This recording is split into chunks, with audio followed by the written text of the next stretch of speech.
These are the instructions for the lumber mill for Adobe Photoshop. So I try to make this really easy to use, but I'm going to go through everything in depth here so you can really learn how to customize stuff more and hopefully be able to work a little bit better inside this Photoshop document.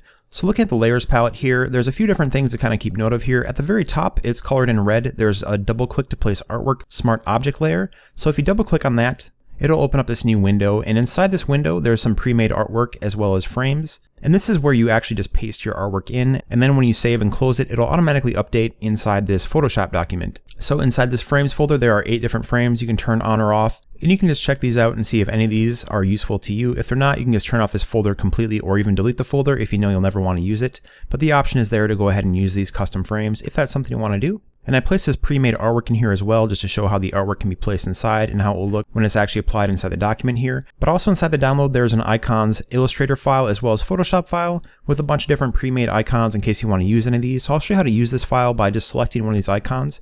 So when you're making artwork for this, all that matters is that it has a transparent background. So when you place your artwork in there, just make sure it has a transparent background, that you've went ahead and removed the background from any of the images you want to put in there before you use this. Otherwise, anything that's even white will just fill in like a solid wood texture. So do keep that in mind. I tend to almost always work by designing inside Illustrator and then place it inside Photoshop. But if you want to work inside Photoshop, that's fine too. Just make sure it has a transparent background. So I went ahead and just copied this. So I'm going to paste this inside of here. I'm just going to do this as a smart object and kind of resize the squirrel a little bit larger here, move it around. And I'm also going to just delete this deer icon that I pre-made inside here. An alternative way you can go ahead and do this is just go to File and then Place Embedded. And then you can go ahead and navigate to whatever file it is you want to place inside this document. Click on it, just hit place, and it should do that. Or you can just copy and paste or drag layers inside here. Whichever way you find most comfortable for placing artwork inside a Photoshop document, that should be totally fine to do. So when you're done, just hit Control S on a PC or Command S on a Mac to go ahead and save this smart object layer. And once it completes saving, you can go ahead and close this window. And as you can see, it automatically updates inside this Photoshop file, and it also automatically places a texture inside of it. So I'm going to start at the top here inside this artwork folder, and the artwork folder has a bunch of different stuff that you can kind of customize. The first thing we're going to do is customize the stroke. So let's say you want this stroke to be a little bit more bold. I'm going to open up the stroke folder, and there are 3 strokes inside of here. There's a full stroke, there's a front shadow, as well as a rear shadow. I'm going to use the full stroke here. And on the right side here, there's an FX logo with a down arrow. To change the way the stroke looks, click on that down arrow, and then there's an effect Inner Glow applied. Double click on the word Inner Glow, and this will open up the stroke window here. So the main things to kind of keep note of here are opacity as well as the color. By adjusting the opacity, you can kind of change how light or dark the shadow appears to be. So if you want a really bold shadow, you can make this opacity number much higher. If you want a really light shadow, you can bring that down lower. And as you can see, as I change this, it does it all in real time, so you can actually see what you're doing. If for some reason it isn't adjusting in real time, make sure this little preview button to the right hand side here is checked. And you can also change the color of the stroke by clicking on this black box right here and kind of making it whatever color you want it to be. So if I want to make it red, you can go ahead and do that. And this comes in handy if you want to make the texture of the wood like a blue or a green. Just pick a slightly darker variation of whatever color it is that you made on your wood, and that should blend nicely. I'm gonna leave it black here though. And the only other thing you have to worry about here is under elements, there's choke as well as size.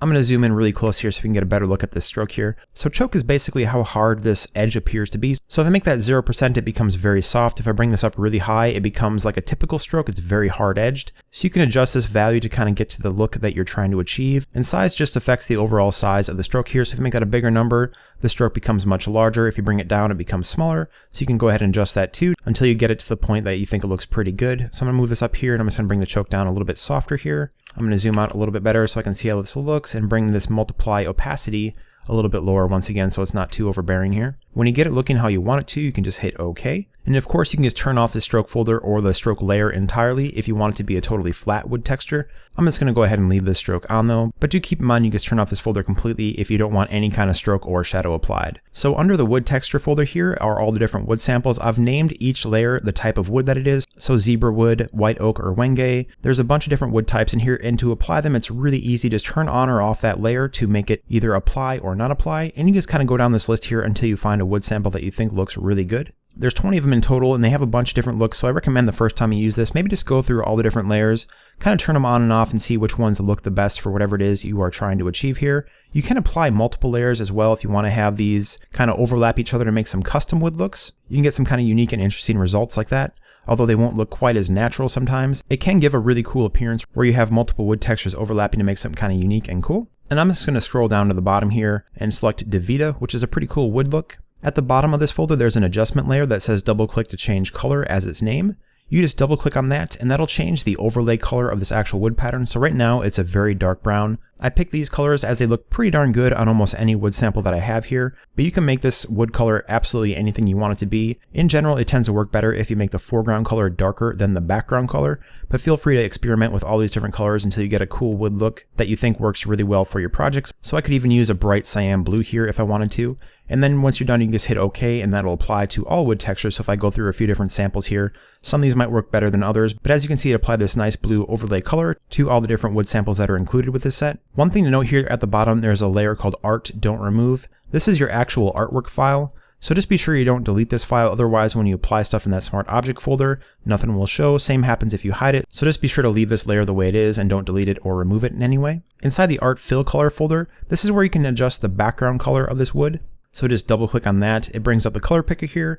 You can kind of change these colors until you get a cool color that you think works really well on this. You can make this whatever color you want. It tends to work better if you make this background color lighter than the foreground color here, but you can go ahead and experiment with different colors, different color combinations. You can get some cool effects here, like I made this black and it has this blue color showing over the top. So feel free to experiment until you get a color combination that you think looks pretty cool. I'm just going to cancel this out here to bring this back the way it was. And of course, if you don't want any background fill color, you can just turn off this folder, and that way it'll show just the background through here. And this might be a cool option if you want to experiment with overlaying these wood textures over a photo or something similar, kind of see how the results pan out for that. I'm going to turn these back on though, as well as the wood textures in the background here. So only a couple more things to cover, and that's the background. There are 10 different wood samples from the above wood textures that I thought worked best as a background texture. So you can just turn these layers on or off to make those apply. You can turn multiple of these textures on in the background, which will overlap each other. I don't think that works quite as well as it does above in the wood texture folder, but as before, if you think it looks cool, you can feel free to do that, kind of experiment around there. If you want to make these darker or lighter, you can hit Control L on a PC or Command L on a Mac. So under output levels here on the left side, there's a black arrow.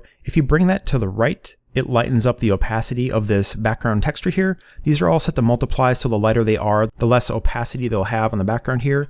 And if you want to make it darker, you take this white arrow on the right and just bring it down to the left here. It makes this background texture much more apparent. You can even make it totally black if you bring it all the way down here to the left. And the reason why these are set to multiply is so that as you change the background color, and to do that you just double click on this layer on the very bottom here, and once again that brings up the color picker, and you can go ahead and pick whatever color you think works best. I also tend to think white has a pretty cool look, but feel free to go in there, experiment with different colors. Just don't get too dark, otherwise that background texture will be pretty much lost as the multiply effect becomes harder and harder to see. But this works well on pretty much any kind of color scale. As I go through here, you can see that the background is maintaining a subtle overlay effect, so that should automatically adjust and look pretty good on almost any color that you happen to throw at it.